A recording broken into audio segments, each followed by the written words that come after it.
4 to 48 hours after the meeting has taken place.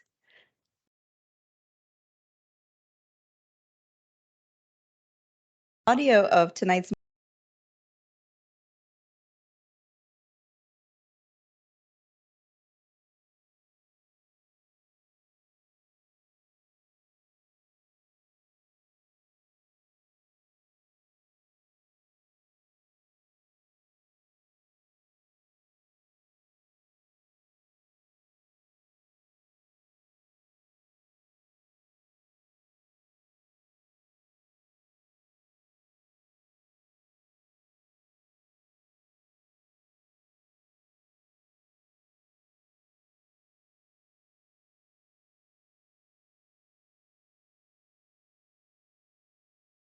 hearing was required.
But is your microphone on?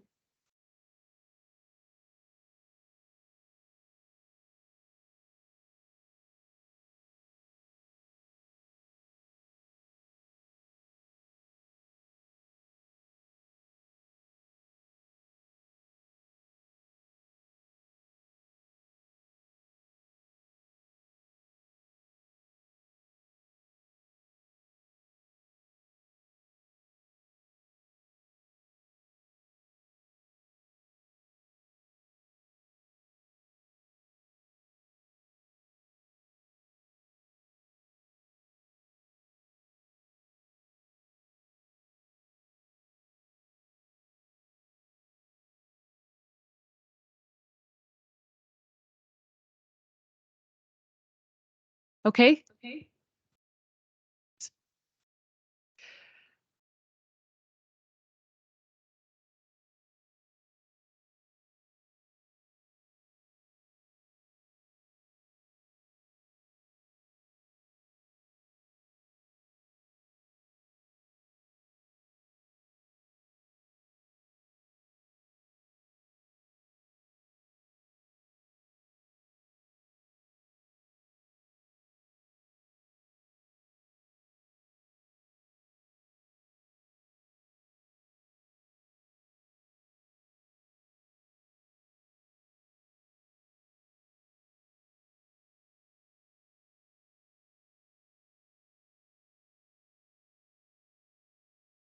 Test.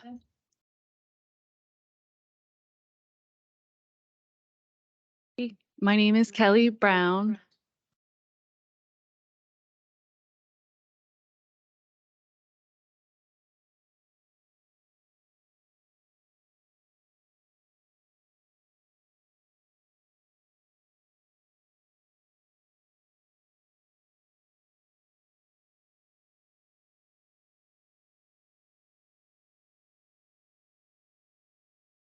Madam Clerk, I think we'll just have to just proceed with it.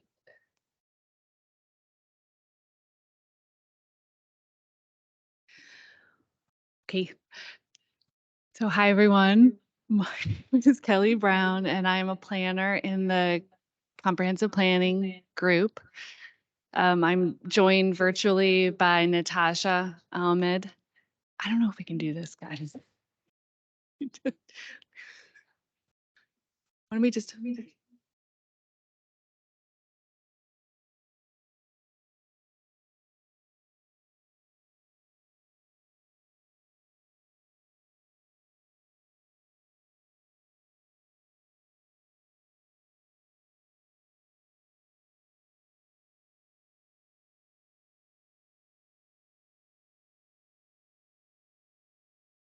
Okay, we'll try this again. It's a little bit better. Is it better for you guys? No.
Is okay.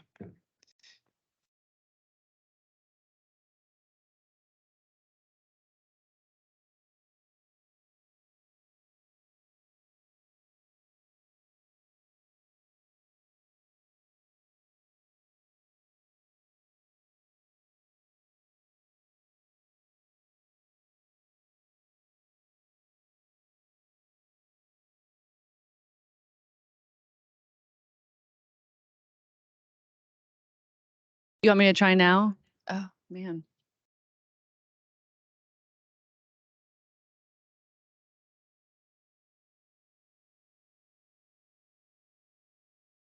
Okay, test.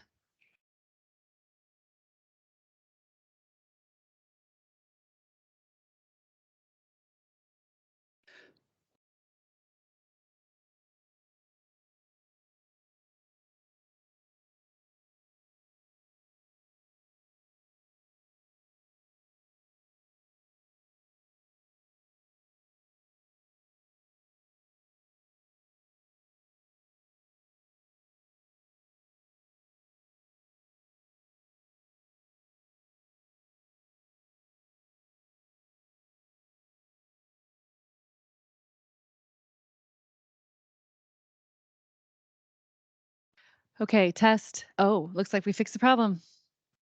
Okay. Yay, good job. Go, Joanne. Good job, Giselle. Okay. Okay. Okay. You want me to just jump right in? Okay.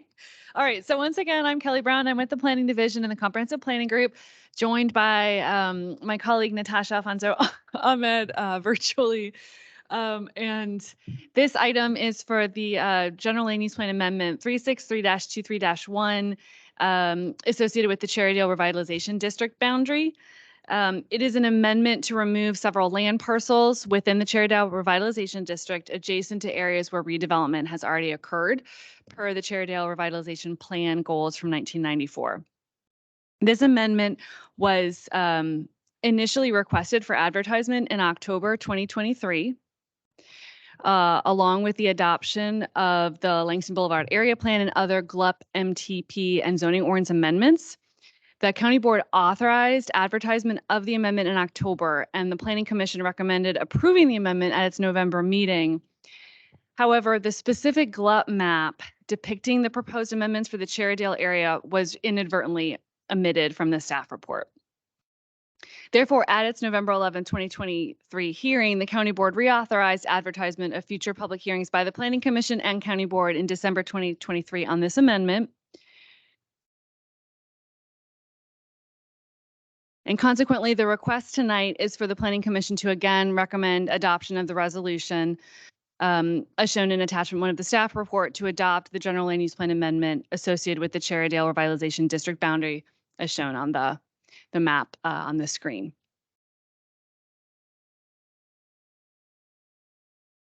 And that concludes my very brief presentation on this item. Thank you. Madam Clerk? Okay, wonderful. So the matter is now, oh, do we have any commissions wanting to speak on this matter?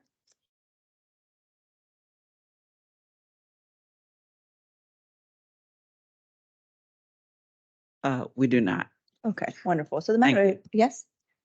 Oh, the matter is now with the commission. It feels rusty when we're away for a little while, right? The first one always feels a little rusty.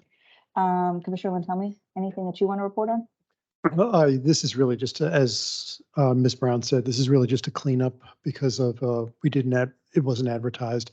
It's just because of some inadvertent line drawing when the Cherrydale plan was originally done, that it cut through lots, and the unintended consequence of the existing redevelopment there is that there's essentially some what I call orphan lots that really can't redevelop.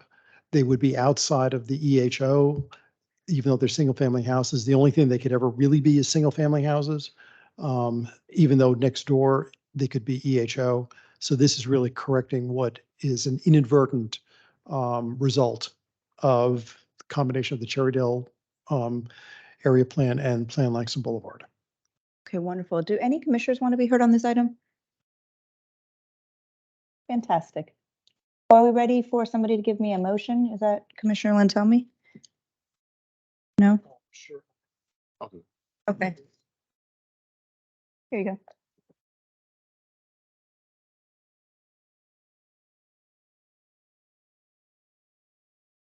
Yeah, I move that the Planning Commission recommend the adoption of Resolution Attachment 1 to adopt the General Land Use Plan map amendment associated with the Cherrydale Revitalization District boundary as shown in Attachment 2. Is there a second? Second. Fantastic. Seconded by Commissioner Giron. Anybody want to be heard on this matter? Okay, Commissioner Bagley. Aye. Giron. Steinberger. Aye. Weir. Aye. Lantelmi. Aye. Peterson. Aye. Sarli. Aye. Guevara. Aye. Striner. Aye. Berkey. Aye. Patel. Aye. The motion carries 11-0. Thank you. Madam Clerk, can we call the second item on the agenda? Item number 2 is a request to adopt the Forestry and Natural Resources Plan as an element of the Arlington's Comprehensive Plan. The Forestry and Natural Resources Plan, known as FNRP, contains guidance for the conservation and integrated management of Arlington's natural resources and ecosystems across public and private property. We have Ryan Delaney to present this item to us this evening. Wonderful.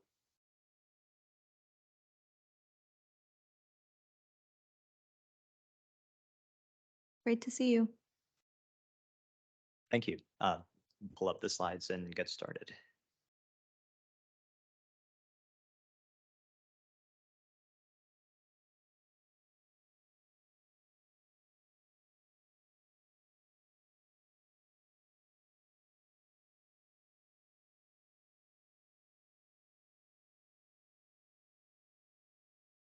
Okay. Great. Good evening. My name is Ryan Delaney. I'm a planner with the Department of Parks and Recreation and the project manager for the Forestry and Natural Resources Plan update. I'm joined by my colleagues, Jennifer Fioretti, and virtually by Irina Lazic and Vincent Verwey, also of DPR.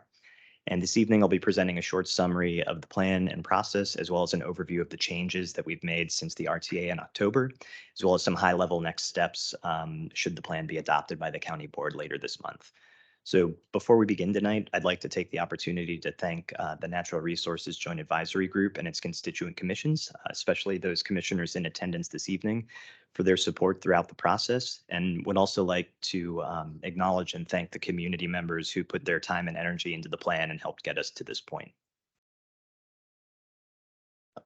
So with that, I'll start with an overview of the plan and how it fits into county planning. So the FNRP is a new element of the county's comprehensive plan and will serve as the guiding document for Arlington's policies related to integrated natural resource and urban forest management. Oh, thank you.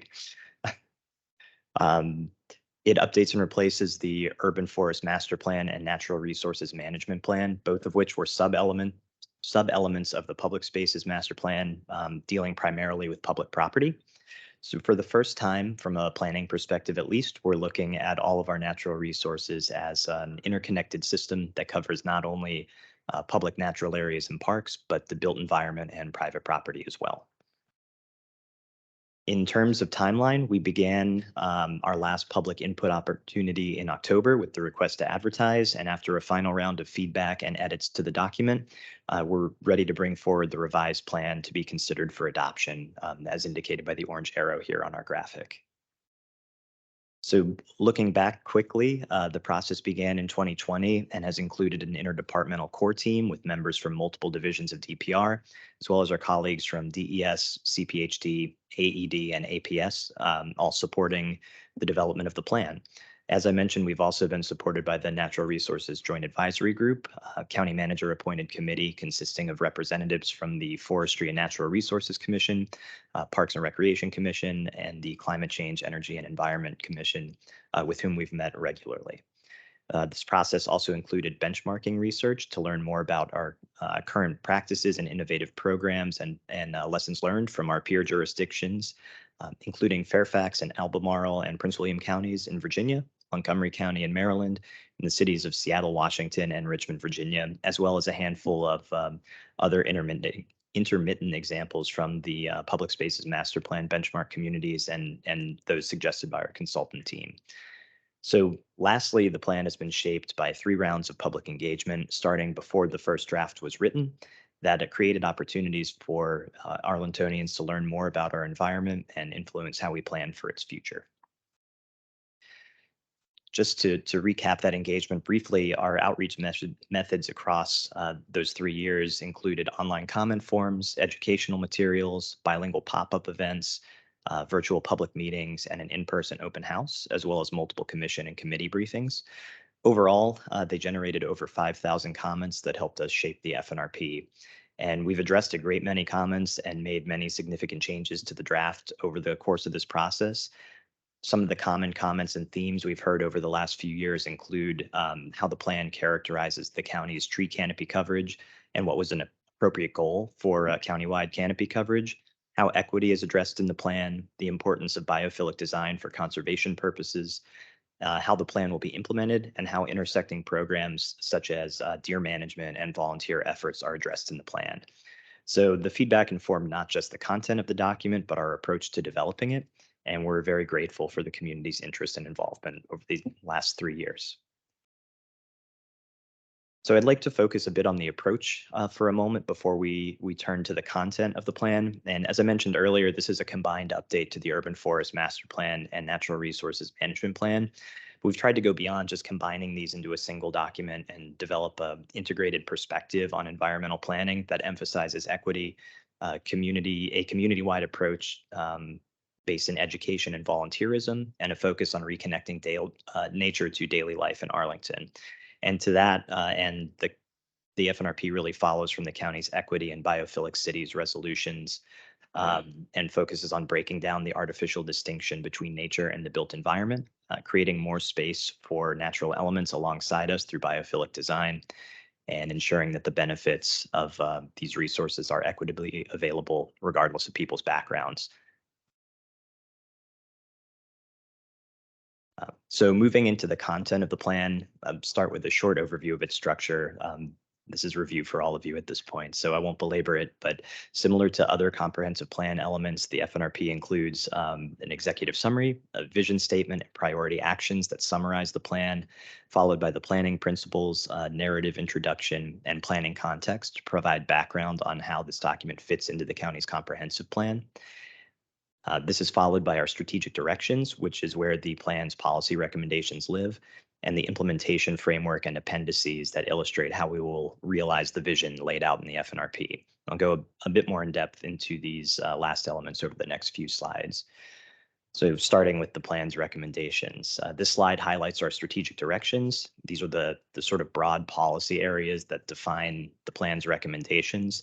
In each strategic direction, the plan prescribes actions that the county should take towards implementing the overarching policy goal. And finally, each of the actions will be implemented through action steps, specific implementation tasks that the county can take to move these policies forward. And this structure mirrors that of the PSMP. And in our current draft, there are 83 individual action steps.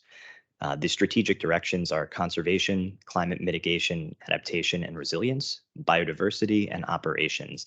And together they cover recommendations ranging from conserving the quality and extent of our tree canopy and directing resources to climate vulnerable hotspots to encouraging community involvement in environmental management and reintroducing nature to our built environment through biophilic design.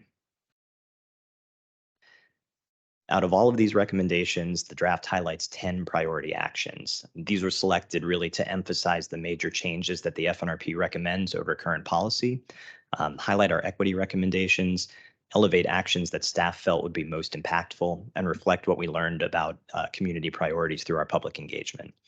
This list includes our cornerstone conservation goals like reestablishing and maintaining at least 40% tree canopy countywide, while ensuring that 70% of those canopy trees are native species, acquiring land for conservation purposes, and establishing connectivity between nodes of habitat. It also includes a selection of recommendations emphasizing the FNRP's focus on creating more space for natural resources and green infrastructure in the built environment through both local and state level actions. And lastly, this selection highlights the plan's equity measures in both maintenance and the establishment of green infrastructure, and emphasizes the FNRP's community-based approach to conservation through outreach, education, and volunteerism. The emphasis of those priority actions does not mean that we've left the other 70 plus action steps to languish. They're all accounted for in the implementation framework, similar to that of other comprehensive plan elements, where all of our recommendations are included along with high-level planning details about proposed timing, responsible parties, partners, planning level cost estimates, and potential funding sources. And finally, the plan contains 7 appendices that support the recommendations we just explored and provide some additional context and background covering the elements you see here on the slide. Additional information on the benefits of nature, short history on race and housing in Arlington and their intersections with tree canopy and green space, progress tracking of the previous plans, and a snapshot of some of our nonprofit and volunteer environmental organizations that contribute to the plan's goals. So that brings us sort of up to speed since October. So transitioning to what we heard since then during our RTA period, at this stage, we heard from relatively few folks, mainly our commissions and a handful of stakeholders. I do want to highlight the summary of that feedback as a lead into discussing the round of our last round of edits, I should say.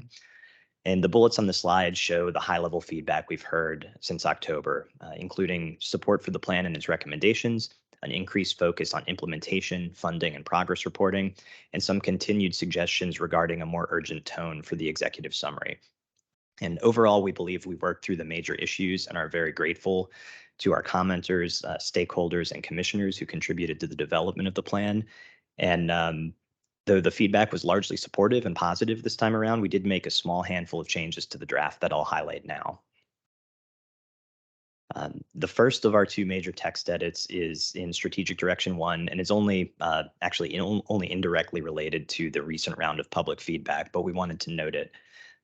If you recall, in past versions of the plan, we had 84 action steps. I mentioned 83 just a second ago.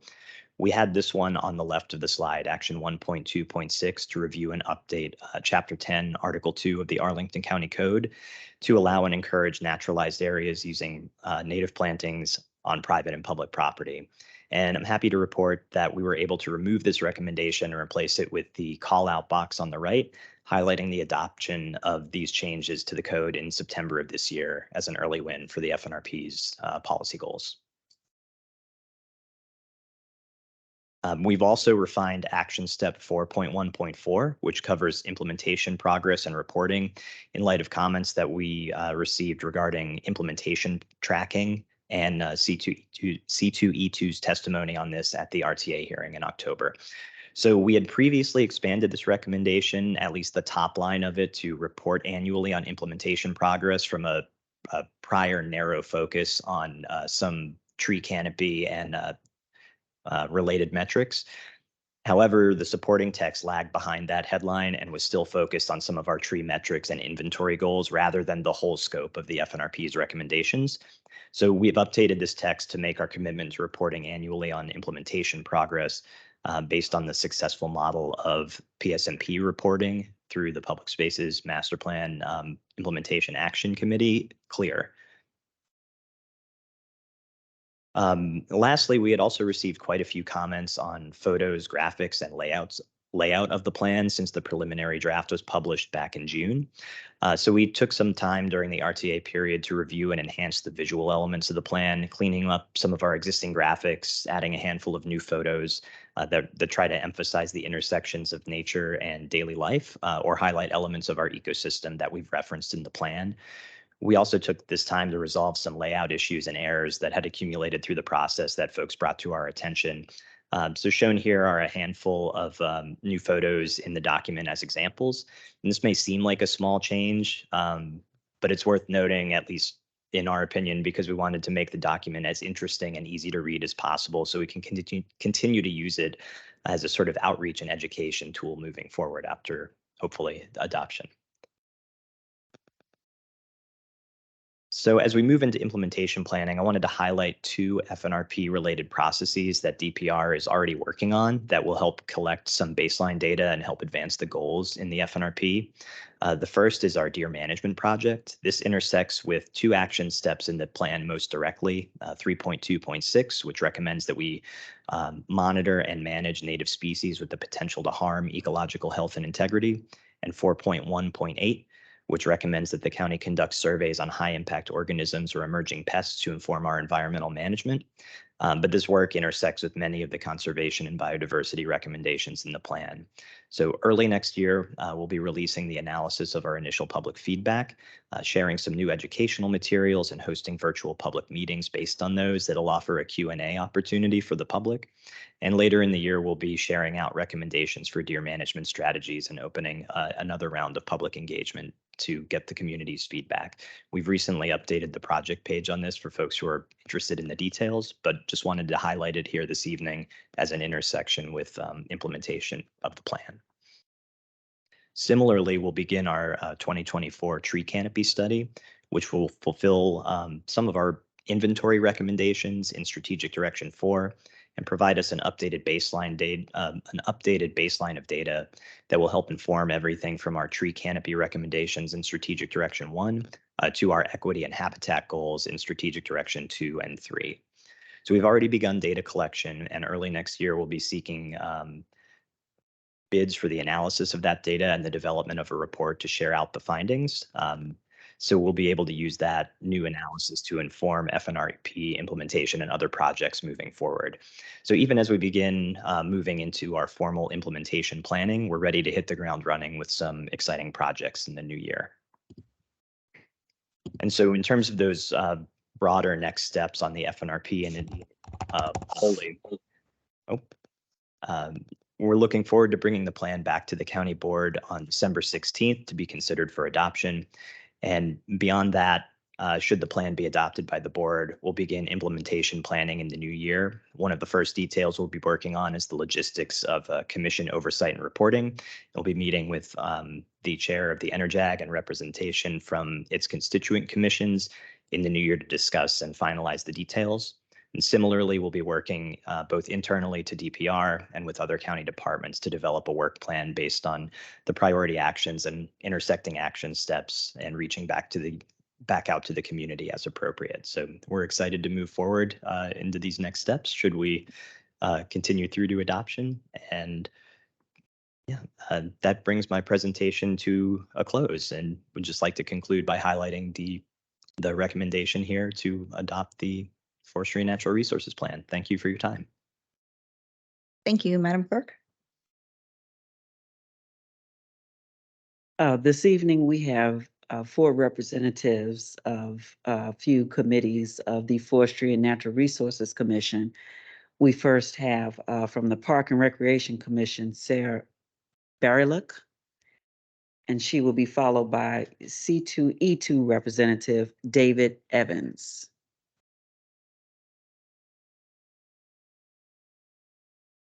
Good evening. Good evening, Commissioners. My name is Sarah Bariluk, and I am speaking tonight on behalf of the Park and Recreation Commission to support adoption of the Forestry and Natural Resources Plan. This is a much needed and long overdue piece of the county's comprehensive plan. The emphasis in the plan on valuing natural capital and increasing biophilic design across all parts of the county's land use framework will serve as a critical foundation for future policies, zoning and land use changes, capital improvement projects, and site plan reviews. We commend this plan for serving as the long-awaited synthesis of what biophilia looks like in Arlington, a critical gap in the guidelines surrounding land use and site development.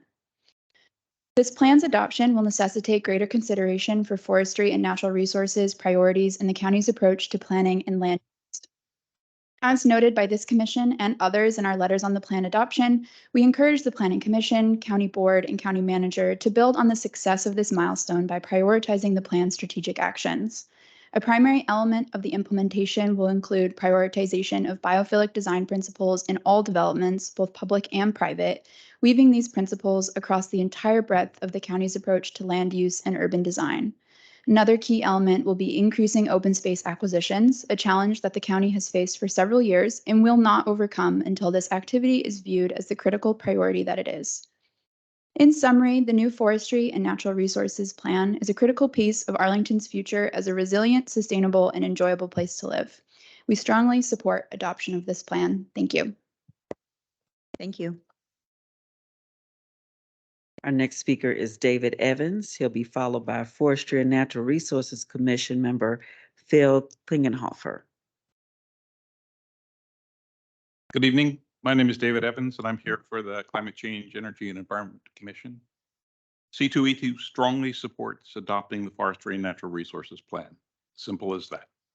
As a component of Arlington's comprehensive plan, the FNRP offers a clear vision with strategic directions and actions that recognizes the importance of our natural resources as natural capital, critical to a resilient and sustainable future for Arlington. As a component of Arlington's comprehensive plan, the FNRP will bring attention to the investments needed to realize the benefits of our natural capital. Regular assessments of indicators such as tree canopy, coverage by neighborhood, progress on reducing invasive species, improvement in water quality, and the diversity of flora and fauna can be used to track our investments and to inform Arlington's myriad decisions. County staff has worked diligently to produce a plan with extensive public engagement and responsiveness to the comments that came in. C2E2 commends them for both their substance and the process. We look forward to assisting with plan implementation as it helps to shape a future for Arlington, all of whose citizens are comfortable in both the built and the natural environment as we go forward. Thank you. Our next speaker is Phil Klingenhofer, followed by Natural Resources Joint Advisory Group member Caroline Haynes. Good evening, everyone. Thank you. You did a great job on my name, by the way. I appreciate it. I am Phil Klingelhofer, Chair of the Forestry and Natural Resources Commission. And this commission has been actively engaged in the development of the Forestry and Natural Resources Plan from the beginning of this extensive planning process. Overall, the commission strongly supports adoption of the plan and especially its quick and expeditious implementation. As the plan says, we do face many challenges, including a rapid declining tree canopy, threats to our critical natural resources, continued rapid redevelopment, and the need to build resiliency to growing impacts of climate change. We no longer have the luxury of taking a pause between adoption of the plan and its implementation. We need decisive action. While the Commission supports the priority objectives as designated in the plan, the Commission would like to highlight what it sees as key actions that should be undertaken immediately. 1, begin the process of re-examining rules for lot coverage and setbacks by including this task in the upcoming CPHD work plan. That will better ensure that plantable spaces are available for trees and other native vegetation.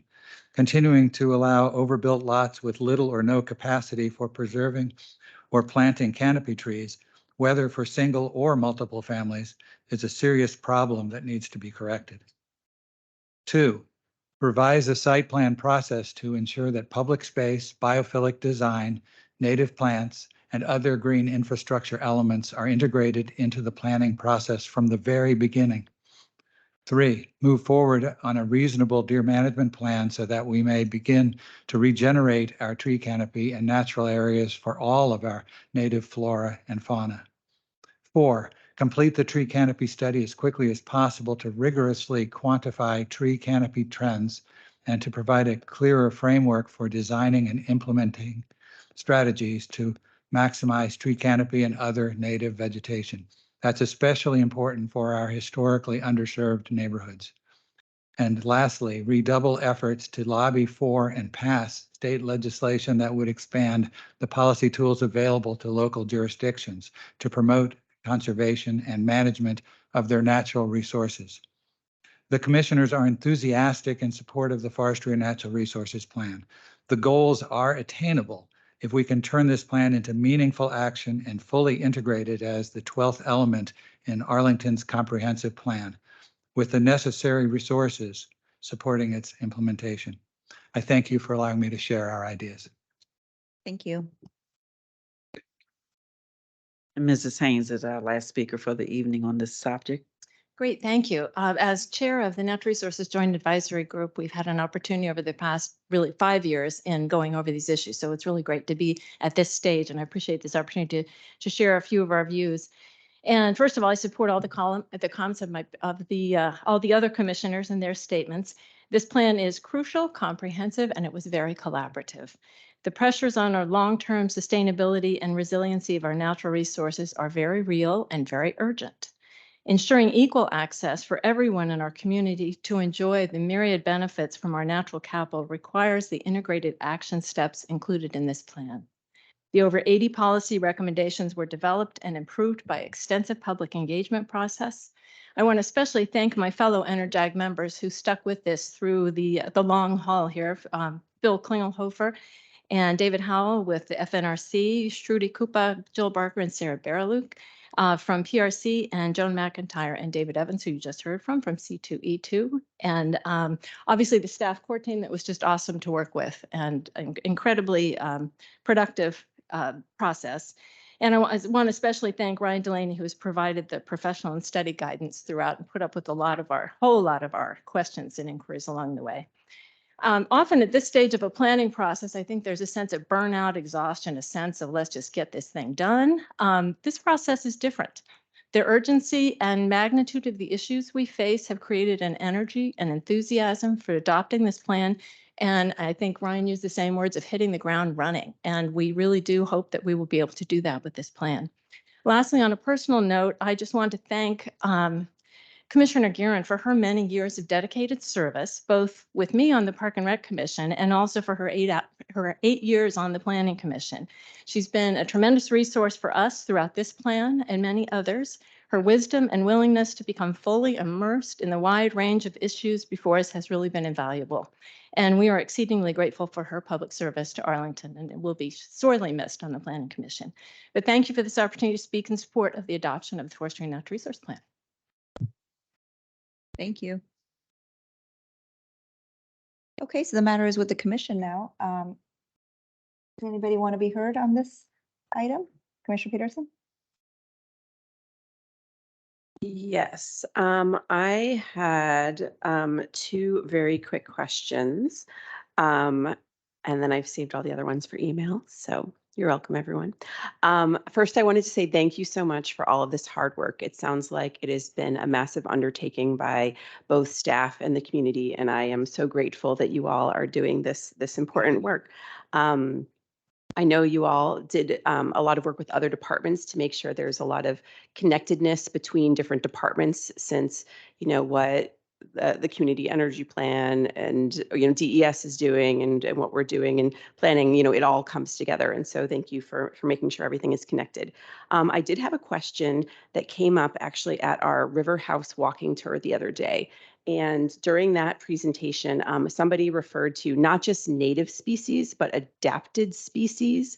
And I saw adapted species referred to once in the report, and I just wanted to hear from you all, if adapted species should also be something that we are welcoming when we're talking about projects, or if like native species is really where we want to focus. Because at River House, they had said, no, we're going to have adapted species along the green ribbon, and that's just as good. So I'd love to hear your feedback on that. Sure. Happy to try to tackle that. We do discuss adapted species in the context of our native plant policy, primarily to differentiate things like food crops, apple trees, things like that we may want to encourage on private property. But in terms of ecological value, our preference is for native species. And I'm going to hold my second question for email. Thank you. Oh, okay. Commissioner Streiner, Commissioner Lintelmi, Commissioner Weir, Commissioner Berkey. Okay, so I have no questions. I just want to gush over this thing for a little bit. My other line of work, we deal with urban forestry, and so it's really exciting to see this this plan coming to fruition. A couple points that I really like is the 40% tree canopy goal for across the county, because I think a lot of the times in urban spaces there's this kind of assumption that green is here and then concrete is here, and so I love this idea of getting green, a little bit of green everywhere across the county. I think this is great. And then the second point is the resiliency, the climate change piece of it. C2E2 mentioned that we're living with the effects of climate change. The storm on July 29th is proof of that. And the fact that this plan has that as one of its main strategic objectives, this is just great. It's very well thought out, very detailed, and I'm very happy to be supporting this. So thank you all for all the work that you all did on this.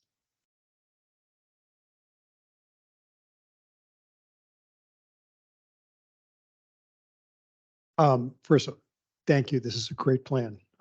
It, I think, raises the bar for other comp plan redos. There are a number of things in that I specifically really like. I like that you have citations to a number of the comments, things that you have in there to show that we're not making this up. This is settled research supports what we're looking to do here. I think that's really important to have that in the plan itself. But beyond that, you also say how you highlight the importance of various things that are not necessarily measurable, but are very real and we all understand. I mean, nature is beautiful. Nature makes us feel good. There's a spiritual element to it. And I'm glad that you didn't shy away from mentioning those type of things, because even though they're not necessarily measurable, they are very much real to all of us who experience it. So I think that it's good that that is in there and it's recognized. And I take my hat off to you for doing that. So overall, I think this is, you've done a wonderful job. Recently, there's been a couple things come up that I think you actually addressed here in the slides. For example, deer management, that is definitely an issue. There is, not surprisingly, a lot of controversy about what's the best way to deal with this. But I think the fact that it is recognized that it is in fact a problem. It is not good for the deer. It is not good for our forests. It's not good for our natural areas to have too many. How to deal with that is something that I don't think the plan needs to be getting into. But the fact that you do highlight, you do have it in there is important. Tree canopy is another one where there's been, as you know, a lot of controversy as to what is the real number. I think that's almost a distraction, because the point of this comp plan element is to say that our tree canopy is important and it needs to be increased and preserved. I think that is the big takeaway. And finally, when it comes to how this interacts with other elements of the comp plan, which includes our sector plan and area plans, I would think that this really is the guidepost for those that if they are silent or they are not as aggressive, that we can turn to this element and say, this really is the way we should go. So thank you. Thank you. Commissioner Weir? I guess I mostly echo Commissioner Lantelmi's comments and feedback. The one thing that I will add has to do with herd management. I just to say, I guess I would have liked to have seen the plan do more to endorse the idea that that herd management is an urgent concern that needs to be fully embraced, as opposed to I think that an uncharitable reading, although not an unfair one, would be that the current language acknowledges the existence of publications and surveys that find a problem with the herd. And I think that that falls into a stereotype of Arlington County that calls for, that all problems call for immediate discussion and subsequent study. We know that there's a problem with the herd. We know that it has to be dealt with. I was a little dismayed. This isn't so much a product of the report, but I was a little dismayed today to read that there's going to be another round of public engagement before we start actually doing anything to solve the problem. So I would have liked to have seen this document embrace more of a, this is a problem that needs to get started and it needs to be dealt with in the immediate term. That's all. Thank you. Commissioner Berkey? Sure, thank you. And I'd just like to align myself with many of the comments my fellow commissioners have made about the work that's been put into this plan. One of the things I want to ask about is this this 4.4.1, this move from reactive to proactive maintenance. So one of the things I was thinking about in reviewing this plan and thinking about this is how these natural assets are really part of our core infrastructure in the county. You don't really talk about them that way, but I see them that way. And when we, I really like that we're leaning into managing these assets in a more equitable way because they benefit everybody. They, certainly impact everyone. We'd kind of like to see us treat our hard infrastructure in a similar way about equity, but that's another conversation. That being said, you are proposing to shift the service model here, specifically saying, look, we're not necessarily going to be quite as reactive to everything. We're going to shift our resources, maybe focus on emergencies, focus on things that are higher risk, and then really use those resources to be more proactive. I think that's great. It's also a challenge, though, because sometimes when folks in the public hear that, they're going to tend to hear, well, you're just going to be less responsive. We're getting less effective government now. Can you folks just sort of walk us through, maybe in practical terms, like on a weekly, monthly basis, what that looks like so that members of the public get a good confidence that these resources are being reallocated in a way that they can sort of see the impact, because you're shifting the paradigm a little bit here.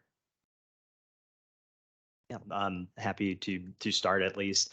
The short answer is, as one of our sort of priority implementation items, this is going to be the subject of a lot of pre-planning. But I think the key takeaway here is to communicate clearly that it's not a reduction in service. It's a move towards a proactive sort of regular maintenance schedule that outside of emergencies. So rather than sort of a reduction in service except for emergencies, our goal is to be less reliant necessarily on individual property owners' complaints and to be more proactive in terms of our maintenance of those publicly owned natural assets like street trees, for example.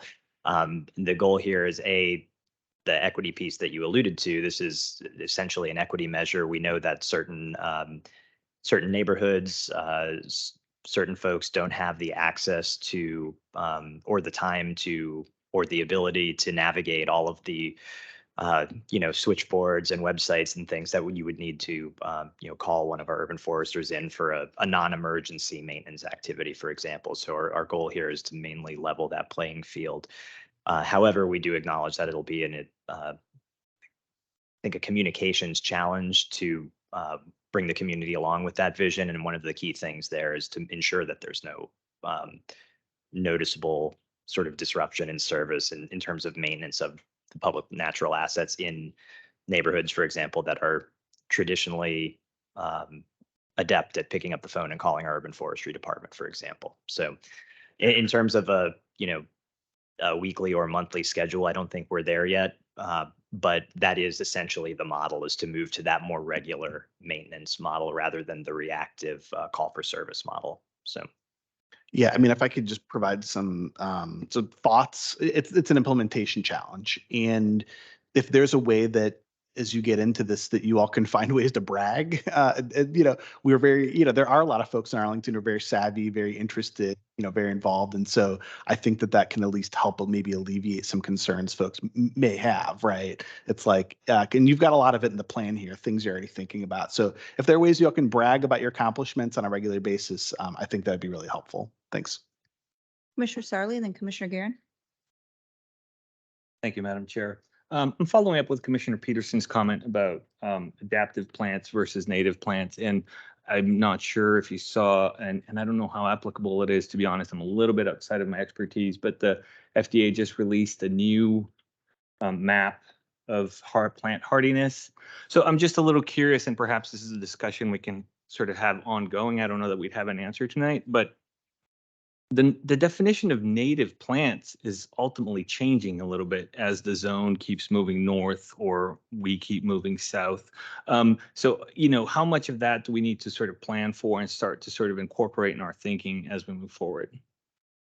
Sure. The way we've acknowledged that in the plan is by having definitions for local ecotype, regionally, and state native to sort of encompass that potentially shifting range of native plants and ensure that we're, to your point about the hardiness map, not unduly excluding plants that are native to the broader region that may migrate in or be dispersed in as we're reviewing landscape plans or our own plantings and things of that nature. So it's a concern in light of climate change. We're well aware of, and we've tried to accommodate it in the plan by having that sort of gradation of definition for what we mean when we say native plants. How long, in the face of a changing climate, we'll need to go before we revisit those definitions and explore that further is potentially an open question, but one that we acknowledge and are staying on top of as best we can. Thank you. Commissioner Guerin. Thank you, Madam Chair. So I also am very happy to see this plan. I think it's an excellent plan, and I want to make sure that I just want to thank everyone who worked on this, all of the staff who worked on it. Ryan, of course, for shepherding this, but everyone else who is part of that team, and then all the commissioners who worked to shape this, and the folks at the public meetings who did as well. It's thorough. I like that we're still talking about trees and tree canopy, but we've really transcended that, and now we're looking at natural resources. This approach is being seen as a bit of a new way of looking at things. I know I have colleagues in DC who are looking at this and saying, this might be the new way to do this going forward. So it is emerging.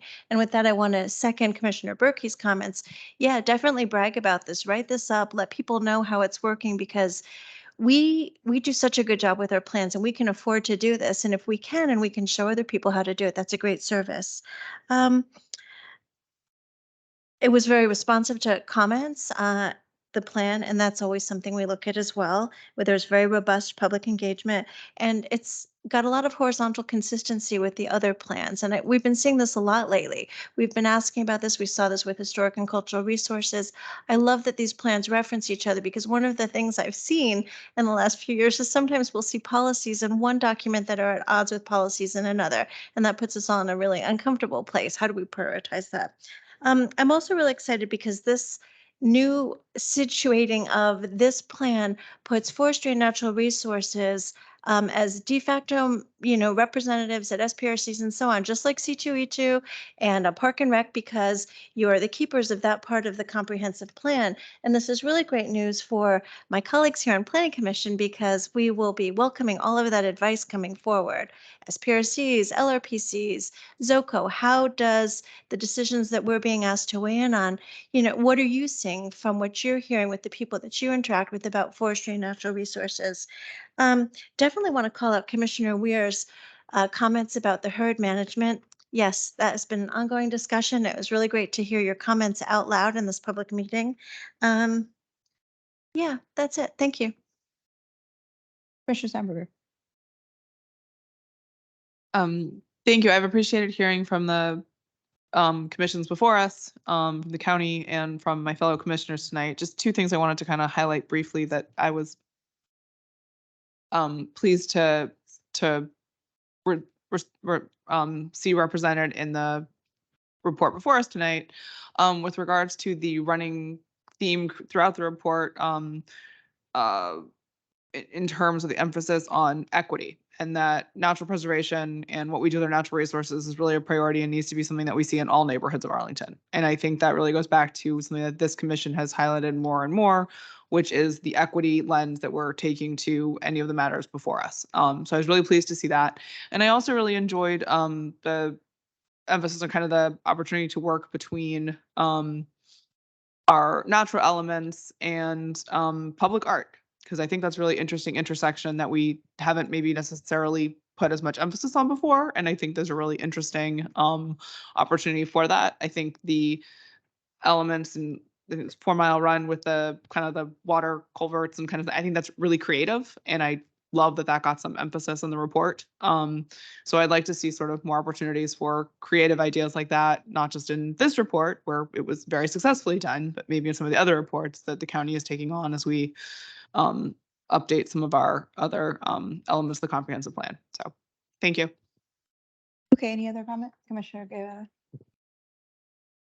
I would like to echo all the comments that my fellow commissioners have said about how wonderful this work is. And also in terms of the equity lens, what I particularly enjoy about it is that you've taken a whole of government approach with this, particularly in 4.5.4, where you're talking about interagency coordination and having multiple sources of funding to help underserved areas and making sure that we're providing sort of support to them so that we can assist them with expanding their tree canopy. So I really appreciate that whole of government approach. And thank you for this wonderful work. Okay, thank you. I think we are ready with the motion. Commissioner Guerin. Thank you, Madam Chair.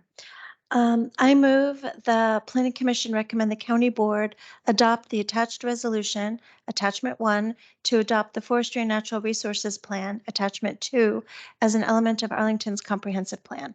Second. Commissioner Bagley, second. Okay, Commissioner Bagley. Aye. Guerin. Aye. Steinberger. Aye. Weir. Aye. Lantelmi. Aye. Peterson. Aye. Sarli. Aye. Guevara. Aye. Shriner. Aye. Berkey. Aye. Patel. Aye. The motion carries 11-0. Thank you very much. Thank you all for being here.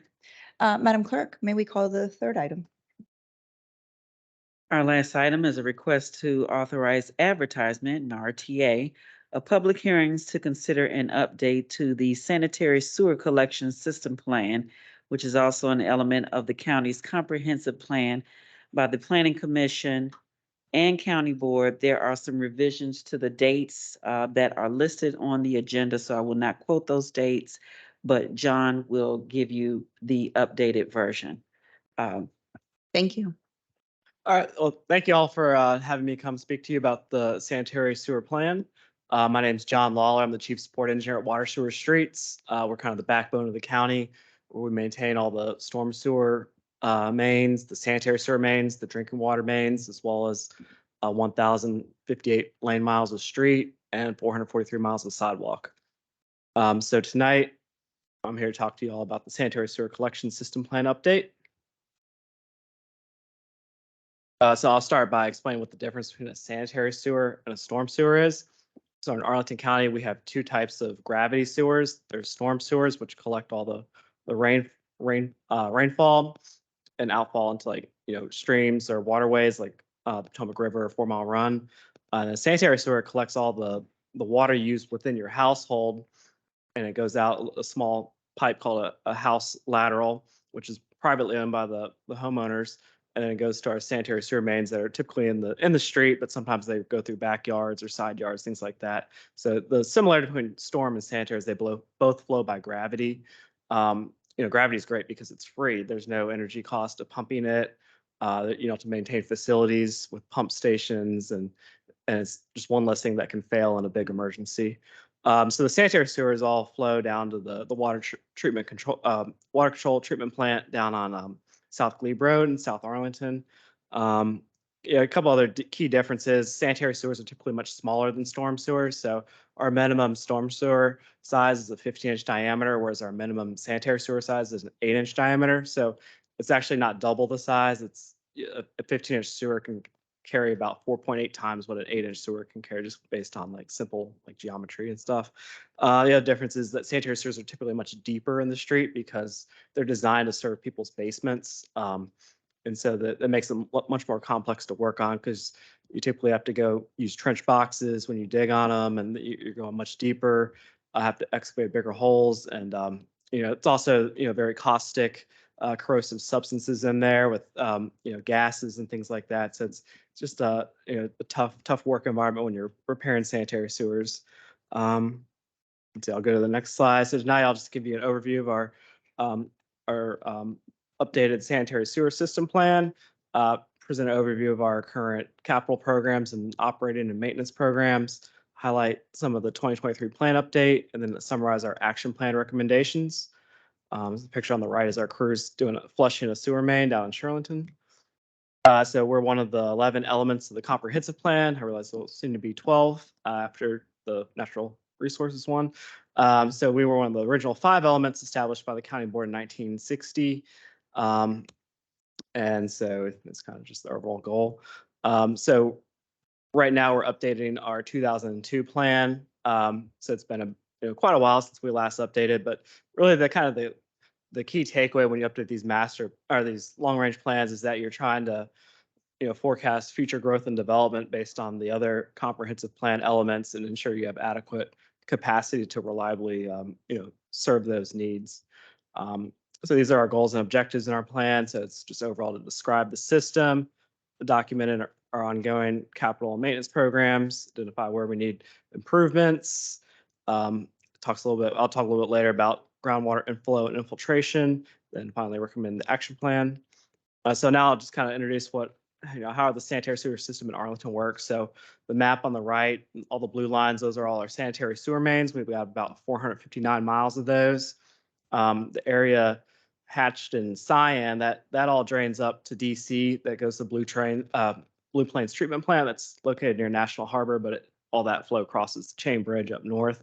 The areas in orange, those are our IJ partners. So that's Fairfax County, City of Falls Church, and City of Alexandria. So all those areas drain by gravity into our system.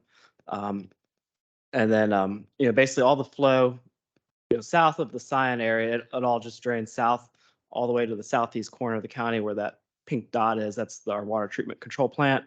And that treats the water and then outfalls it into the 4 Mile Run. We don't have any combined sewers in Arlington. We're not like Old Town Alexandria or DC, where they do have combined sewers. We basically have 4 big, large interceptor sewers. That's kind of, sewers are similar to like roads, where like roads you have arterial streets, collector streets. And sewers, you have interceptor sewers, trunk sewers, and collector sewers. Those are the 3 types. So the interceptors, those are your big like interstates, and then your trunk sewers are kind of your like Wilson Boulevards and things like that. Whereas the collector sewers those make up predominantly all your mileage, and even like whole civic associations can be just served by 8-inch collector sewers. But we basically have 4 of those. You have Potomac Interceptor, which runs down through Arlington National Cemetery. We have the Long Branch Sewer, which runs through the Joint Base Henderson Hall. And then we have Lubber Run, which goes right through Lubber Run, and our 4 Mile Run relief and interceptor lines, which go down 4 Mile Run. So typically in stream valleys, you have sewers because those are just natural past the gravity. What's not mentioned in this plan are the 13 lift stations. We do have 4 miles of pressurized sewer, which are called force mains, but those are governed by a separate operations plan.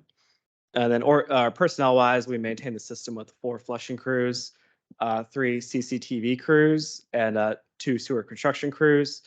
We also augment that with contractors for all those services, as well as contractors that do manhole rehab and sewer pipelining. We do have 34 properties that still remain on septic. Most of them are located on the far north tip of the county that overlook the GW Parkway, where it's just not possible to reach those properties with gravity sewer. And we have about 37,000 sewer billing accounts. Next, I'll talk about inflow and infiltration. So, sanitary sewers are closed systems. We're not designed to accommodate rainwater and stormwater. And so your system can really get overwhelmed if you have lots of sewer inflow and infiltration. That will happen during big rainstorms. So the blue ones summarize your sources of inflow. That could be illicit roof drain connections. A lot of the 1930s, 40s, 50s homes in Arlington, they have foundation drains. And the purpose of the foundation drain is they keep the groundwater below your basement slab elevation. So all that groundwater, all that water is going to our sanitary sewer, whereas a newer home has a sump pump, and those aren't allowed to be connected to our system. You also, in the sources of infiltration, are typically cracks in the pipe. A lot of our older pipe is concrete pipe that has cracks on the joints and stuff. So, rainwater is able to seep through that, as well as manholes are a significant source of infiltration through the grout and the bricks and things like that. Now I'm going to summarize our flows at our water pollution control plant. This chart dates back to 1989. So you can see our monthly flow there. It's a daily value, million gallons a day, MGD. So you can see basically we're at about 31 MGD in the 20 years ago in the late 90s, early 2000s, and now we're all the way down to it's steadily decreased to where we're down to about 22 million gallons a day at the treatment control plant. So that's about a 25% decrease. We began a really aggressive sewer relining program in 1998. That's our program we used to rehabilitate all our sewers. It's a trenchless program where we renew our sewer with a structural pipe inside it. I'll talk a little bit more about later, but that all started in 1998. So I think we're seeing really good benefits from that, reducing that groundwater inflow and infiltration into our system. But I think probably the larger cause is this next graph, where you can see the water demand since 98 on the blue line. That's also MGD, and then the decennial U.S. Census population counts, where that's trending upward, but our water demand is going downward. That's just largely because of these much more efficient, faucets, toilets, appliances that people are using in their homes. You had a lot of people that have been renovating their bathrooms and kitchens during COVID, and now they have much more efficient appliances. And you can kind of just see, what a big impact that makes. And we're not the only ones saying this. They're saying DC, Alexandria, Fairfax, PG County, Montgomery County, so all over the area. So our water use right now is down to where it was in 1960. So we have lots of capacity and everything. So let's see. All right, next I'll switch gears and go into our capital program. So our most recent adopted CIP is the FY 2023 to 2032 CIP. So that's about $617 million over 10 years. For the utilities portion, that includes all the water pollution control plant projects and the drinking water projects, and as well as the sanitary sewer. So if you just strip all that away, the sanitary sewer side is only about 65 million. So that's only about 10%. So I'll kind of highlight our key our program areas. So our main programs are inflow and infiltration program. That's what I was talking about earlier. This is for our small diameter sewer mains. Those are 12 inches in diameter and smaller. So this is where we insert a felt impregnated liner into the sewer pipe, and then we use steam to harden it, and it forms a new structural pipe within the pipe. And so it doesn't rely on the hose pipe at all. So you could have a 100-year-old hose pipe that's totally deteriorated away. 50 years from now, and this pipe will still be good to go in the ground. So this is a great way to really renew your system, and it's low impact to the residents. This next graph shows you our pipe age. so most of the county sewer system began in 1933. The voters voted in a board referendum to create it. And then in 1937, the treatment control plant opened. So most of our system was constructed in the 30s, 40s, and 50s, where the county just grew rapidly at those times. So therefore, we were approaching about most of our pipes being 60 to 70 years old. But by starting this lining program, when we line a pipe, that's now a new pipe because it doesn't depend on the host pipe at all. And so you can kind of see where we've taken our average pipe age, which it would have been 75 years old today. It's now down to 38 years old. So it's a really great program. We've relined about 58% of our system to date. So large diameter rehab, it's the same program. It's just for the larger diameter sewer pipes. Those are greater than 12 inches. So those just require more planning, more disruption to residents where they require these kind of intricate bypasses that we have to do. And we have above ground pumps temporarily to carry the flow above ground. So we have one set, if you've been on the Custis Trail lately, down here through Roslyn, we have a big pipe alongside the Custis Trail, and that's what that's for. This picture on the right, that's the 4 Mile Run Trail, where we rehabbed a large diameter sewer over there. So it's the same technology. The sewer main replacement program, this is how we replace some of our really old pipes are about 6 inches in diameter, so that's too small to line. So those we have to open cut the road and replace them with new 8-inch pipe. We also do these to resolve like slope issues and just issues with the pipe. But you can kind of see that the middle picture is down there at Quincy and Arlington Millis. You can see that, what a big hole that you have to open up to dig, 20 feet below ground and stuff to put these pipes in. So, and our manhole rehab program, manholes are a great source of inflow and infiltration. So the picture on the left, so we're on the 4 Mile Run Trail where you have a gusher coming into that manhole. A lot of the manholes are made of brick or cinder block. And so what our manhole rehab program sprays an epoxy coating inside the manhole, cover up all those holes and everything, prevent that groundwater from getting in our system. And now I'll talk about our operations and maintenance. Like I said, 4 of our crews are dedicated to flushing. So unfortunately, they spend about 2/3 of their time just flushing the same pipes over and over again. So big culprit of that is grease. So you can see here the red, the sewer mains highlighted in red are the grease problems. So those kind of all correspond with the RB corridor, Crystal City, Columbia Pike, kind of those areas where you have those greasy restaurants and stuff. And the county did pass a fats, oils, and grease ordinance in January of 2022. So that's still kind of getting going, and hopefully that will reduce how much flushing we have to do on these grease troublesome areas. Now this next map is where these are our troublesome sewer mains. So we flush these about every 3 to 6 months, and these are just ones that they don't have grease issues. They just don't have great flow, and they have a history of backup. So we keep them nice and clean so people don't back up.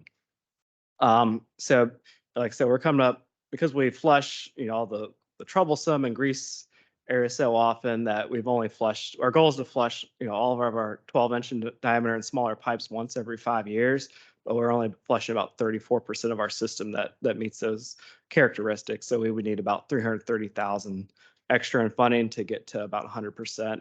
Then the tool on the left is called the SL RAT. We're exploring ways we can leverage that. We can hire contractors as low as like 25 cents a linear foot to use that it sends an acoustic signal through the sewer main to detect if it's blocked or not, and then you can decide whether you need to flush it or not. Sewer backups. So this is our backup history since 1991. These come out of the county performance measures. You can see they're very cyclical, but we're well below the industry standard benchmarks is 193 benchmarks or 193 backups per 1,000 miles of sewer. So we have 459 miles in our system. So that works out to about 92 backups per 1,000 miles. So we're well under the benchmark standards, and it's largely cyclical. Some of it depends on how consistent staff is reporting it and whether it's a private side or public side backup. I'll just kind of go through quickly. We use, Public Works accredited asset management softwares like it's Cartograph, but basically our whole water systems in there, wastewater system, sanitary sewer system. So this tracks all our maintenance activities, our whole systems in there. We can easily run queries and see where we need to do our work and things like that. So each pipe, has list of activities. You can see how much we've spent to date maintaining it. And we know like when we last flushed it, when we last TV'd it, things like that. It's a great way to track everything. And we also have we put all our TV in a software that is compatible with Carter. It's called IT Pipes. And so you can easily go through and watch all the past CCTV videos. The pipe you see here has a grease problem. You can see the grease streaks that are running alongside it. And so, now I'll talk about the hydraulic model that we developed as part of this plan effort. So it includes all sanitary sewers in the county. And we basically got the base flow using the wastewater or the water billing from all our customers. And then we installed flow meters at 42 locations throughout the county to capture how much inflow and infiltration we were getting into our system. And then CPHD, this is right before COVID, they gave us the 2045 future condition population and land use projections. So that includes all the employment and population for the year 2045. And then we're able to generate dry conditions and wet weather conditions capacity models for that year using the 10-year storm. So we did that with this PC swim modeling software. It's just a screenshot of it. So, sanitary sewers, there are nodes, which are manholes, and then pipes, which are links. And so this kind of gives you a hydraulic grade line graph of each link in the network. And the great news is we only had one simulated overflow in the 2045 wet weather conditions, and there were no overflows in the dry weather conditions, and we only had 3 surcharging segments in the 2045 wet weather conditions. But in each of those, we still had more than 1 foot of freeboard. So, just really great news. The sewer system has tons of capacity, and there's no immediate needs for any major capital projects. This one overflow we did add on to our Gulf Run force main replacement project, just to replace this one gravity segment so we can get more capacity there and avoid any future backups. And lastly, I'll just kind of run through our action plan recommendations. So it's just to achieve the grid program, which is flushing everything once every 5 years by increasing the operating funding by $330,000 a year. Our crews don't usually flush 15-inch and larger sewers. There's not a huge need to flushes because those get more flow. They're self-cleansing, but flush 15 and 18-inch diameter sewers once every 5 years. That only costs $33,000 a year. Accelerate our large diameter inspection rate from 2.1 miles a year to 4.4 miles a year. Implement a more robust manhole rehab program. We had some contractor issues where one of them went out of business, and now we just got a new contractor, so that program's going to hopefully get going with much more urgency now. One thing I didn't really talk a ton about tonight was stream crossings, but yeah, like I said, a lot of our sanitary sewers run alongside streams, so we like to monitor those every 5 years to make sure that there's nothing's in danger of breaking, or we can reinforce those sewer mains. Have more consistent overflow reporting, and then periodically update design standards and continue our enforcement of the fats, oils, and grease program. And then lastly, update the plan in the year 2033, 10 years from now. So next steps, there was a change from the staff report where later this afternoon they decided to postpone the RTA for the December 16th county board meeting to the January meeting. So therefore, it's basically just we're hoping that you all approve the request to authorize the public hearings to consider an update to the sanitary sewer collection system plan by the Planning Commission on and by the county board on dates as determined by the county board.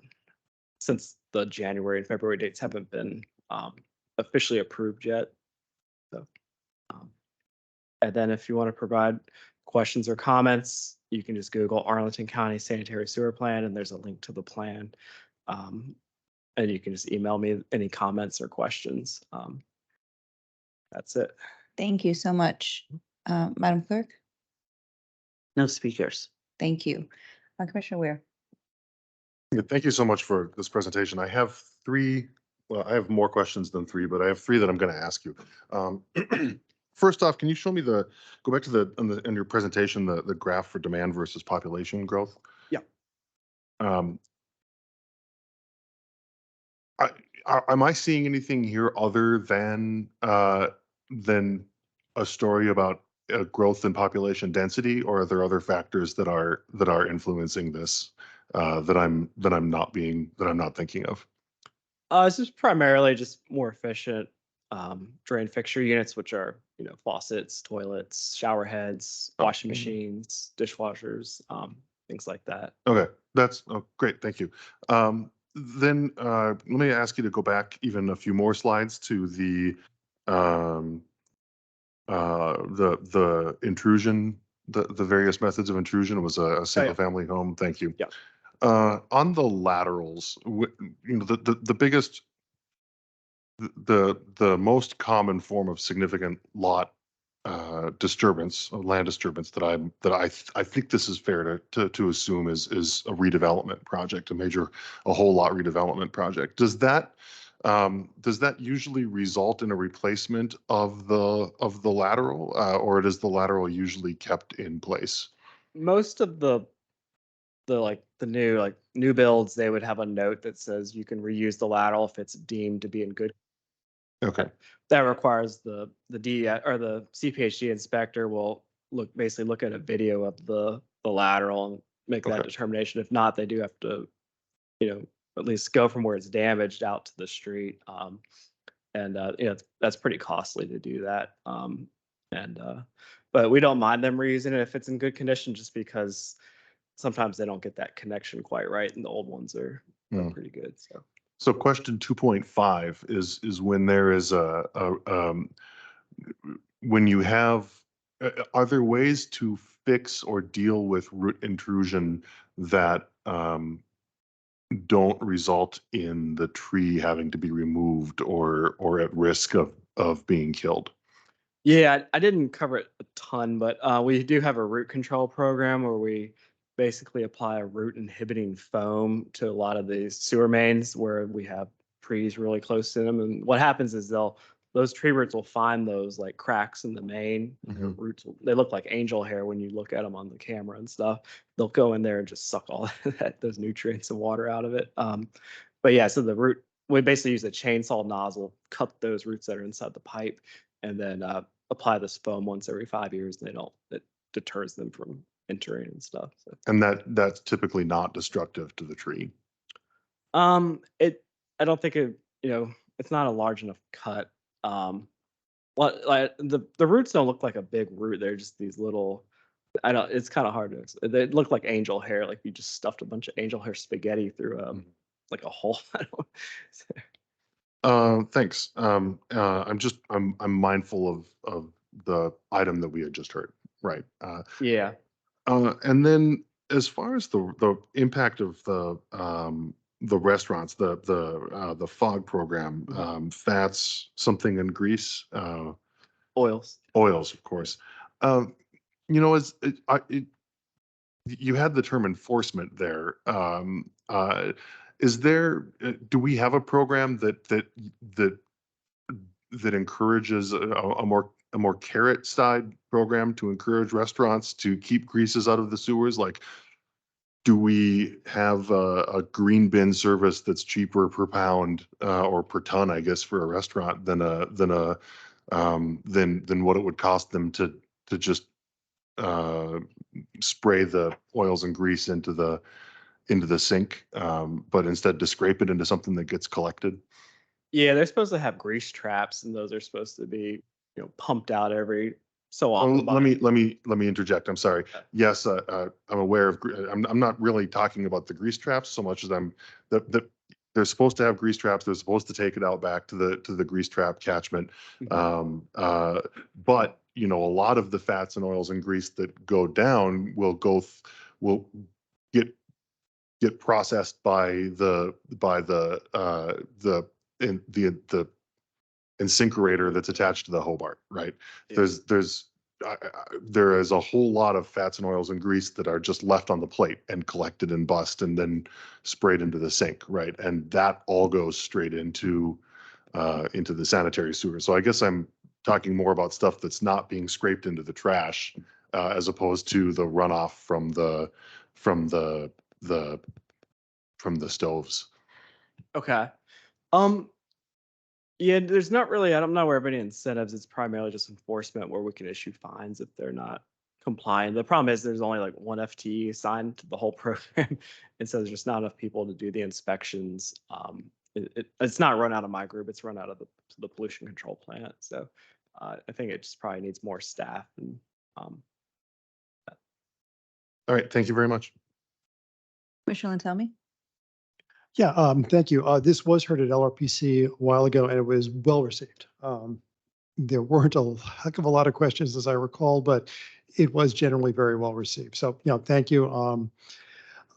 I just want to note a couple things before I just really one question. I want my fellow commissioners to note the very slide that Commissioner Weir raised, where the lines cross between our population going up and water usage going down. This is a real good news slide. People didn't pick up on that. As this county has grown, the number of people in it has grown, our water usage continues to go down. It's a pretty steady drop. And I think it's important to realize that because in the past year, we've heard any number of public commenters complaining about our projects going up, that we can't grow anymore because we don't have the water capacity, we don't have the sewer capacity. No one has studied this, so we can't do anything more. This shows that that is simply not true. We have way more capacity than we have more capacity now than we did 20 years ago because the usage is dropping. Our sewers are in excellent shape. As Mr. Lawler has shown here, we have an ongoing program that keeps the average age of these going down. They're well maintained. And this is an environmental plus also, because this is stuff that's not going into the Potomac and not going to the Chesapeake Bay. So all around, this county can very well accommodate its growth and at the same time protect our natural resources because we are being good stewards of our sewer systems. And because decades ago, a very smart decision was made to keep our storm sewers and our sanitary sewers separate, that's been a major plus also. So all around, this is a good news project that we're seeing right here. And my belief is this county needs to be shouting this to the sky because it shows we're doing the right thing and we can accommodate the growth that we've been seeing and do it in a very environmentally good way. It is way better for us to hook up a 1,400 unit apartment building to our sewer system than it is to build 1,400 units out in Loudoun County with septic tanks. So, again, this is a good news. My one question is, and we didn't raise this at LRPC, but we have that one big chunk of the county that goes to Blue Plains. Yeah. Why is that? It's for the gravity reasons. If you drive up like Military Road, north of Lockhart, you just go up big hills, down big hills. A lot of those roads are very hilly. So it just doesn't, you would have to build a lot of like new pump stations and do flow reversals of gravity sewers, and it would just be a lot more costly. So that's only about 5% of our flow. Only 1 MGD is in that Scion area. So then that goes all the way through DC over to we're now like National Harvest, the Blue Plains treatment plant. And then all the areas of Fairfax County, they're also drained to Blue Plains too. So it's just too hard from a gravity perspective to get. Okay, it's an engineering issue then. Yeah. Okay, fine. That's all I wanted to know. And the final comment is, when you see, our sewers our sewers are working. We can accommodate our growth. And I lost my train of thought right there. So, but I do want to thank you very much for coming out here. We waited 20 years for this update. I'm glad you're going to at least a 10-year cycle. I wouldn't mind even seeing an interim 5-year because this is important information that not only the citizens of the county, but our county board has to have this. So thank you. Thanks. Thank you.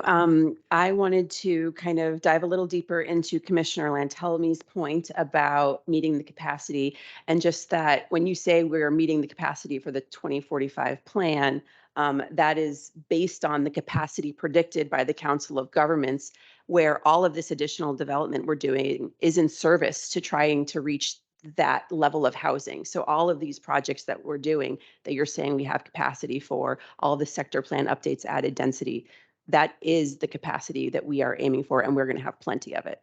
That's correct. Yeah, all the data was by like census block group, so we were able to geocode that to the nearest sanitary sewer main and add all that flow in there. So it increased the county flow about 6 MGD from what it is today. But as I'm skeptical that would even increase at all. But yeah, we have tons of capacity to serve all that. Great, thank you. And you mentioned, or it's in the report, that we actually have other jurisdictions that use some of our capacity. And if we ever needed to, we could cut that off?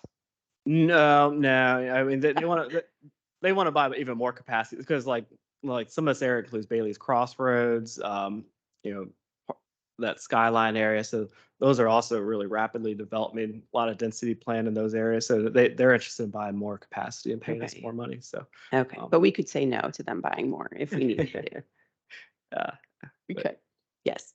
Okay. And then my last question was, you mentioned 10-year storms and planning for 10-year storms. With climate change, we are seeing more 100-year storms that are happening. So that's, is that something also that? Yeah, when we did the flow monitoring, there was that 150-year storm. It was like in July of 2019, early July. But so like the sanitary sewer system is the closed system. So the delta between a 10-year and a 100-year storm, that's not all going to just end up in our sanitary sewer system. Only just a little portion of it does. So we thought using a larger system, it would have just kind of resulted in, you know, tons of expensive projects that you wouldn't necessarily need. We're just not getting that many backups during these big storm events anymore. So. Okay. And then final question, whenever I see, you know, your work in the news, you know, most of the time when you're doing everything perfectly, you don't hear anything. Yeah. And so when we do hear about something, usually it's 4 Mile Run and there's a sewage overflow, and stay away from that. Don't walk your pets. And so a lot of times I've seen that's because somebody dumped paint in, you know, in the sewer and then it got into the river, or there's too much grease in the pipes. So I just want to make sure, like, what kind of, you talked about kind of working with restaurants to try to get less grease in the pipes. Is there anything else that can be done to just keep South Arlington sewage free from the parks? Yeah, I mean, some of those overflows there are just like freak occurrences. We just these large like boulders, some end up in the pipe and cause a break, or you know, things like that. But yeah, we do a lot of education, public education about not flushing anything other than just toilet paper down the toilet and stuff. And you know, we do also a lot of education about not pouring, you know, when you cook bacon or something, take all the grease and put it in the garbage can, not down your kitchen disposal and stuff. So yeah, so we do a lot of public education, try to reduce those types of backups. Commissioner Guevara? Actually, I think it was answered, so. Sorry, Commissioner Berkey, but I have one question for just my edification. Can we go back to that slide with, like, I don't even know what it's called, but it's like that sleeve you're putting on the Oh yeah, the liner. the phone, the felt cover. So I just have a question. When you put that felt cover in and you steam it and you do all that stuff, like how much of the diameter are you losing? It depends how thick the liner is. So the larger the pipe, the thicker the liner. But like we're doing one at Spout Run project where we have the bypass set up right now. That's a sewer that's 100 feet deep in the ground that we're relining, but so it has to be extra reinforced. So that's a 33-inch diameter pipe. Our liner is only like 1 inch thick, so you don't lose much at all. But it actually improves capacity because you get a smoother coefficient of friction, and that increases your flow capacity. Because the old pipe is, you know, has this like it's just old and, you know, not as it doesn't flow as smooth in it. I'll tell you what, today's presentation, this final presentation has been so science forward. I love it. Thank you very much. Any other questions? Are we ready to have Commissioner Guevara? Just a quick question. If there is increased density of population, to keep up the infrastructure, is it going to be more expensive? And if so, or is it economies of scale because there's more people paying and it's not as expensive? Or sort of what is the balancing act? Yeah, I mean, we really welcome new customers, and we have plenty of capacity on both water and the wastewater side to serve them. So any new development, you add up the drain fixture units on your application, and you have to pay a fee. That's called like a water service connection fee, and then we get that money. So like, if you tear down your house right now, let's say you had a 2-bedroom, 1-bath, traditional 1940s house, and you tore that down and put in like a 6-bedroom, like 4,000 square foot house with a bunch of bathrooms and stuff, you'd probably pay about $12,000 just in service connection fees just for that project. So that all that money comes to us then to make upgrades and improve our system and stuff. And then those big multi, like, you know, like those 1,200 unit apartment buildings. They're going up in some of these areas. You know, those are paying really big fees and stuff for all those units and all those new toilets and drain fixture units they're adding and stuff. And then from the development standpoint, you know, if you're pulling your water out of like a, you know, an 80-year-old water main, we make them replace that water main. So they have to do those frontage improvements for the high-rise development. Then sanitary sewer wise, we make them CCTV the main that they're connecting to, and if there's any deficiencies, they have to fix that. Got it. So even if adding, it's sort of replenishing itself as well because you're charging. Okay, great. Yep. Thank you for the clarification. Okay, Commissioner Weir, motion? Happy to. I move that the Planning Commission recommend that the county board adopt the resolution attached at attachment A to the staff report to authorize advertisement of public hearings for the January 2024 Planning Commission meeting and the January 2024 County Board meeting to consider the adoption of an updated sanitary sewer collection system plan, included attachment B, which is an element of the county's comprehensive plan. I'll second. Or those, do you want to clarify the dates or? Ms. Brown's coming in with a point of clarification. Sorry. Hi, Kelly Brown from Planning Division again. Just wanted to see if you could clarify those dates, that it would actually be dates as determined by the county board, given the very recent decision to push the request to advertise from December to January. Okay, so So without objection, I'm gonna withdraw.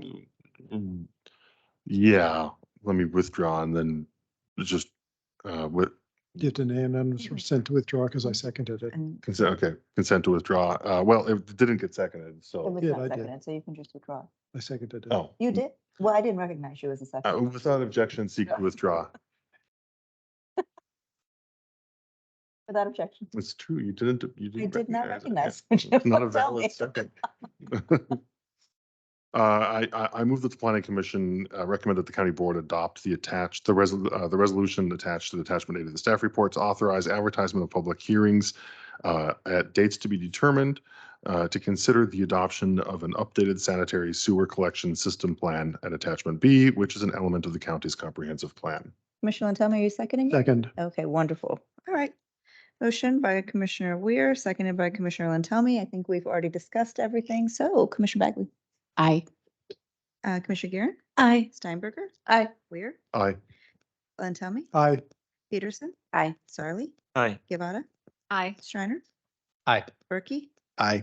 Patel. Aye. The motion carries 11-0. Thank you very much. Thanks. Thank you, Mr. Lawler. Your presentation was fantastic. Thanks.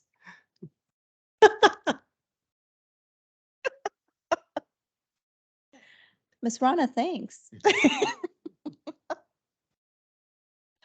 All right, PC business. So we have minutes from the the October 30 and the November 1 PC meetings. Yes, ma'am. I just have a question. Did we move from a format of absolutely no discussion in the minutes to just a vote? They just look completely different. Yeah, and so the letters that are going to the board have more meat on them, but the Got it. minutes are just. Okay. Should we have those reports be appended to the minutes? So they're always in one place, that they are officially part of the minutes? Because that report really says what has happened at that meeting. And we all review it to make sure that it accurately reflects what we're doing. It shows who the public commenters were and what they said. So should we, if not this one going forward, have it as an attachment to each of these? Mr. Pfeiffer, can we append these minutes with the letters that are going to the county board? Madam Chair, let me speak with Giselle about that after the hearing. It doesn't sound like it would be too much of an issue, but let me talk to Giselle about that because I don't know anything Madam about Clerk sort of. Madam Clerk said no. Speak to you. No? Okay, yeah, Giselle and I will talk. Y'all didn't want to talk to me. Y'all talk to Matt. Talk to Mr. Pfeiffer. Can we just append the letters to say they're like attachment A or attachment 1 to the I'm not minute? sure I understand your question. Could you repeat that? So Commissioner Lantelmi is essentially saying, because this is just giving the motions and the votes, but the letters to the county board are more detailed to say who were the public speakers, what were the discussions in those letters. If we can just append them or attach them to the minutes going forward. May I speak to that? Yes, please. Okay.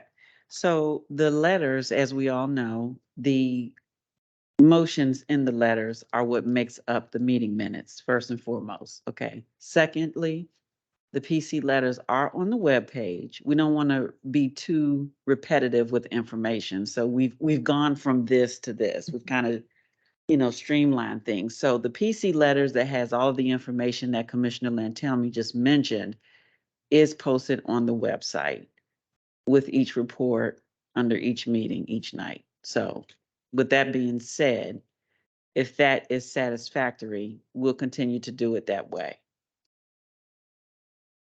I understand that. I guess I'd like everything in one Oh, spot. you just rather want to than give have me more search all over work. the I place. see. But, that's up to the Mhm. body here, how we feel that would go. Well, I mean, I mean, our website isn't exactly the most intuitive in a lot of ways. perhaps this is a conversation for us to have in our closed session in January. That's a great idea. Under our new chair's direction. That's a great idea. I'm happy to do that. Wonderful. Okay, so I am going to seek unanimous consent for approval. Yes, ma'am. I had sent Ms. Johnson some possible edits to the minutes. Okay. So I don't know if we can assume those are made or.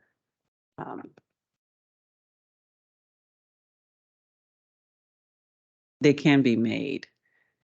Okay, great. Did you want them to be made at the moment, or do you mind if we can wait till after the meeting before they're posted? We don't have to make them right now. I just wanted to make sure everybody knew that they were going to be made since you were voting on something you haven't seen. Our vote would be subject to the changes that Commissioner Peterson has recommended. Correct. Do you want to just give a high level? It was just a small thing about the SPRC rosters, and it didn't mention that 2 projects were SPRC projects, and it didn't mention that Chair Patel had approved the unanimous consent, but The goodwill and the red line and. Pardon? Goodwill and red line and the yes. So on page 2 of the October 30th minutes, the bottom 2, goodwill and red line, it would say that Commissioner Peterson sought unanimous consent. It was approved by Chair Patel on both projects. Yes.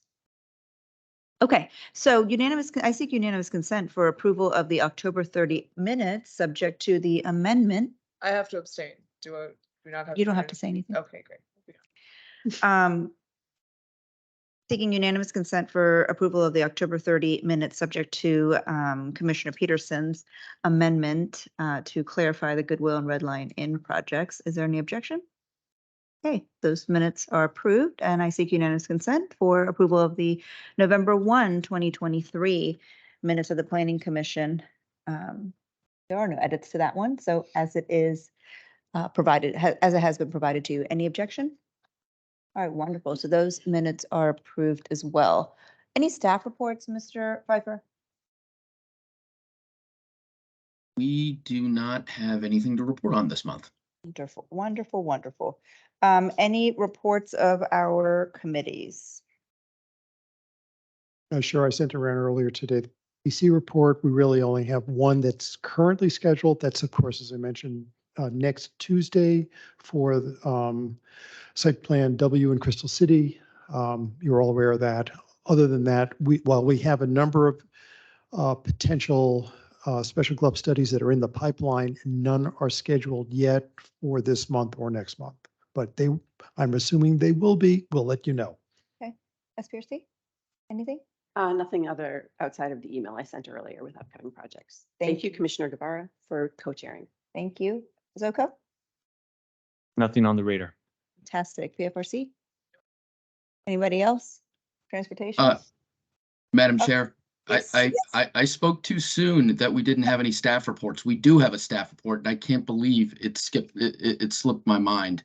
I think, as you all know, our outgoing director of CPHD, Claude Williamson, is retiring, and his last day is going to be, I think, next week. So, Claude. For us to say. What's that? Yes, we were going to celebrate the retirement, Claude's retirement, and the new incoming CPHD. Right, director. and so you've heard the new incoming CPHD director will be our own Samia Bird. So very excited for that, and it'll be a new era with a lot of continuity. Yes, and I'm sorry. Yes, so we have SPRC or LRPC roster. Yes, apologies. So colleagues, earlier today, you received the proposed SPRC subgroup roster for the NSTA project. Madam Chair, I ask for your unanimous consent in approving that roster. Any objection? Wonderful, approved. And I ask unanimous consent for the roster for the LRPC for Block W in Crystal City. Wonderful, any objection? Okay, that is approved as well. Mr. Pfeiffer, any other staff report? Commissioner Lynn, tell me, we actually had an amendment for Pentagon Center. I think we sent that to you last week, but there were 2 amendments, and if you'd like, I can put that up on the screen. Please do. Sure.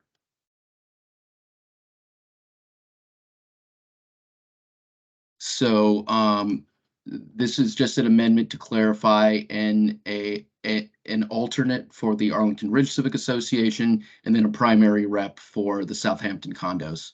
Okay, I move that the Planning Commission accept the roster, the amended roster for the River House LRP. Pentagon Center. It'd be the SPRC because we're done with the LRPCs. This one is actually Pentagon Center. Oh, Pentagon Center, that's the other one. Okay, we have another LRPC coming about that. This is for Pentagon Center. This is the Costco site block. Right. I move unanimous consent for the amended roster for the Pentagon Center site. Objection? Okay, that is approved. That's it for tonight. We are going to be coming back on December 6th for a couple of items. We will be celebrating Commissioner Guerin's last meeting that night as well. Oh, I don't know. We celebrate you. We celebrate you.